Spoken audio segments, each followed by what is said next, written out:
Donc comment embarquer les entreprises ? Moi, il y a un exemple que j'aime beaucoup, c'est celui d'Interface.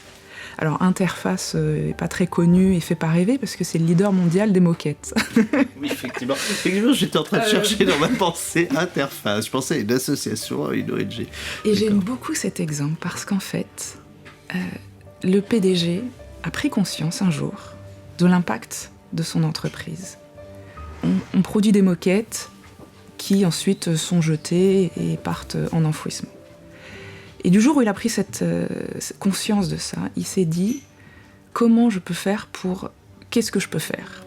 Il aurait pu quitter son entreprise, la revendre et aller monter un business plus durable. Il a choisi d'aller voir son comité exécutif, de leur dire « Écoutez, aujourd'hui, j'ai pas la solution, je ne sais pas comment faire. Je pose ça sur la table et voyons ensemble comment faire pour transformer ce business model. » Ça a pris plusieurs années. Aujourd'hui, ils sont devenus leaders mondiaux sur leur marché de moquettes. Ils sont entrés dans l'économie de la fonctionnalité, c'est-à-dire qu'ils proposent de louer les moquettes plutôt que de vendre et d'être propriétaires, ce qui fait qu'ils mettent sur le marché des produits plus durables.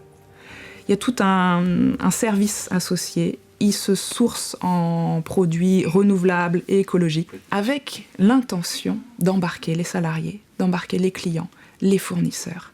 Et alors là, on voit qu'une entreprise comme ça a un impact pour tout son environnement, tout son écosystème. Et là, on est dans de la transformation en profondeur. Donc je trouve cet exemple intéressant. Oui, parce qu'en plus, c'est pas un secteur au départ qui fait vraiment rêver. On se dit à moquette, c'est un produit effectivement entre guillemets sale d'un point de vue environnemental qui laisse une empreinte élevée. Et là, finalement, il transforme ce handicap en finalement une vraie valeur ajoutée, quoi. Oui, qui à la base est un produit fibre plastique, donc énergie fossile. Et comment faire de cette contrainte au final, une opportunité et un impact positif. Alors j'aime beaucoup votre discours parce qu'il m'évoque dans le domaine du coaching, nous souvent on dit c'est important de sortir des monologies où nous opposons les discours, de rentrer au moins dans une dialogie, c'est le « et », nous mettons les discours les uns à côté des autres et nous essayons de faire en sorte qu'ils prennent de la cohérence. Et j'allais dire que ce que nous aimons aussi faire, c'est essayer de faire de la téléologie, c'est-à-dire vraiment de donner du sens à partir de ces pensées que nous associons. Donc j'aime évidemment beaucoup votre discours. Je sais que vous avez été très contributrice pour la COP21. Vous avez eu un petit peu de déception pour la COP25, mais je crois que ça s'explique beaucoup d'abord par des problèmes de logistique et d'agenda. Et j'avais envie de vous dire, par rapport à ce que vous avez vécu à travers la COP21, quel serait votre plus bel espoir par rapport à la COP26 qui arrivera dans quelques temps ? Alors, un élément de lien également avec la question précédente qui était comment embarquer les entreprises. Un élément clé, c'est l'élément financier. Les entreprises vont aller vers des solutions plus vertueuses si ça leur coûte pas plus cher. Donc tout l'enjeu est de comment mettre en place les mécanismes d'incitation pour aller dans la bonne direction. C'est là où les gouvernements, les États ont un rôle à jouer, et aussi bien sur la partie réglementaire que sur la partie incitation financière, par exemple en réduisant la TVA sur les matières recyclées. Voilà. Donc cette partie financière est extrêmement clé pour embarquer les acteurs économiques que sont les entreprises. Et sur la COP21, c'est le même sujet. Au-delà des engagements qu'ont pris les États qui ne sont pas suffisants pour atteindre l'objectif qui a été fixé à la COP21 de limiter le réchauffement climatique à 2 degrés, voire 1,5 degré, ces engagements étatiques ne sont pas suffisants, donc les entreprises sont appelées à prendre également des engagements pour combler ce gap. Et c'est là où le levier financier est clé. Comment réussir à transformer le modèle économique aujourd'hui qui gaspille énormément tout au long de la chaîne de valeur, gaspille les ressources, gaspille les énergies, on ne prend pas en compte les externalités négatives, toutes les pollutions dans le coût réel des produits. Donc en fait, on ne paye pas le vrai coût pour les produits. Il faut intégrer ça dans la comptabilité non seulement des entreprises et des États. Et à la COP 21, et même déjà avant, le sujet du prix du carbone a été mis sur la table comme un élément clé pour pouvoir faire cette transformation du système. Ça passe par la transformation économique.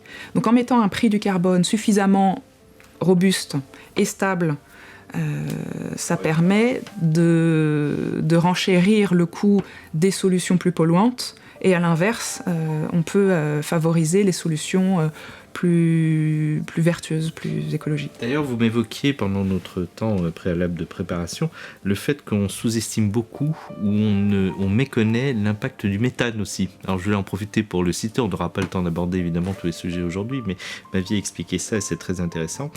Finalement, ce que j'entends aussi, et c'est marrant parce que ça me renvoie à ma toute première compétence d'origine qui était de l'économie, de la gestion et notamment de l'économie politique, ce qui m'a beaucoup intéressé autour des régulations publiques, autour des gouvernances, autour des marchés, c'est que vous êtes en capacité de faire un lien entre micro et macro, et c'est vraiment ce qui nous intéresse à l'occasion de ce colloque. Moi, ça me renvoie aux apprentissages que j'avais, on me disait, tu sais, c'est un no bridge entre la microéconomie et la macroéconomie. Et à l'époque, ça me choquait beaucoup. Et on m'expliquait très très bien, par des modèles mathématiques, pourquoi il n'y avait aucune passerelle entre le micro et le macro. C'est quand même assez exceptionnel. Et ça, c'était les années 80, c'est pas si vieux que ça. Et je vois à quel point nous sommes vraiment en train de changer de paradigme. Et je pense qu'enfin, ça va atteindre la science de l'économie politique, enfin, je l'espère. J'ai une question qui me vient à l'esprit. Est-ce que vous pourriez nous évoquer en quoi la diversité des activités du groupe Veolia viennent nourrir et porter la pensée que vous avez sur ces écosystèmes environnementaux ? Aujourd'hui, je travaille à la direction développement durable sur les sujets économie circulaire au sein du groupe Veolia. Ce qui est passionnant, c'est de voir en fait la diversité et la richesse des métiers de Veolia, qui sont parfois pas très bien connus.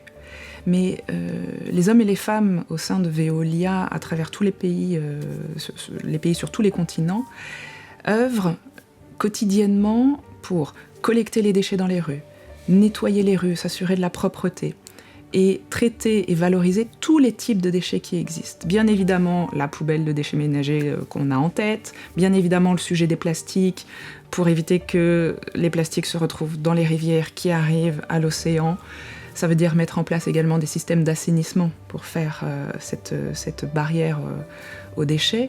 Et je disais tous les types de déchets, c'est-à-dire que on développe des expertises et des innovations pour traiter les déchets dangereux, les déchets médicaux, les batteries, les solvants, les peintures, les trains, les plateformes pétrolières, les bateaux, les avions, les panneaux photovoltaïques, les batteries, voilà. Les lampes à incandescents, enfin les lampes à fluo compacts. Voilà, les écrans, tous les appareils électroniques. Donc vraiment, quand on parle déchets, on ne se rend pas forcément compte en fait de tout ce c'est dans tout notre quotidien.